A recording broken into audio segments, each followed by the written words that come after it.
To Helen. Part 1. Helen, thy beauty is to me like those Nicean barks of yore, that gently o'er a perfumed sea the weary wayworn wanderer bore to his own native shore. On desperate seas long wont to roam, thy hyacinth hair, thy classic face, thy naiad airs have brought me home to the glory that was Greece and the grandeur that was Rome. Lo, in yon brilliant window niche, how statue-like I see thee stand, the agate lamp within thy hand, ah, Psyche, from the regions which are Holy Land. Part 2. I saw thee once only, years ago. I must not say how many, but not many.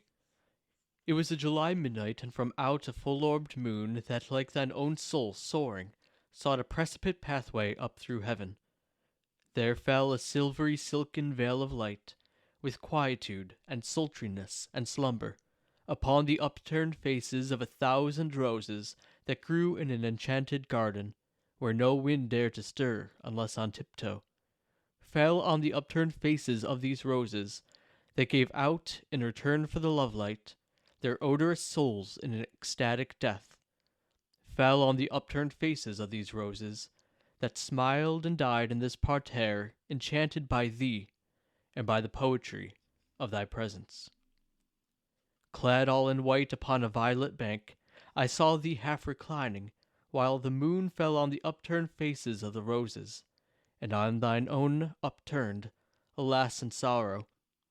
Was it not fate that, on this July midnight, was it not fate, whose name is also sorrow, that bade me pause before that garden gate, to breathe the incense of those slumbering roses? No footstep stirred, the hated world all slept, save only thee and me. O heaven, O God, how my heart beats in coupling those two words, save only thee and me. I paused, I looked, and in an instant all things disappeared. Ah, bear in mind, this garden was enchanted. The pearly luster of the moon went out, the mossy banks and the meandering paths, the happy flowers and the repining trees were seen no more.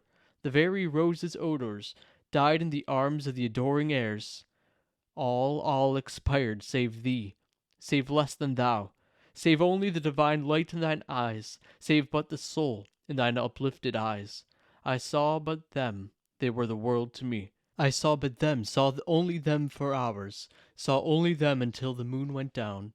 What wild heart histories seemed to lie enwritten upon those crystalline celestial spheres! How dark a woe, yet how sublime a hope! How silently serene a sea of pride! How daring an ambition, yet how deep, how fathomless a capacity for love! But now at length dear Diane sank from sight into a western couch of thundercloud, and thou, a ghost, amid the entombing trees didst glide away. Only thine eyes remained. They would not go, they never yet have gone.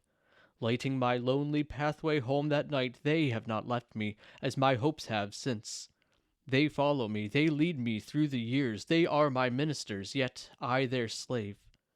Their office is to illumine and enkindle, my duty to be saved by their bright light, and purified in their electric fire, and sanctified in their Elysian fire.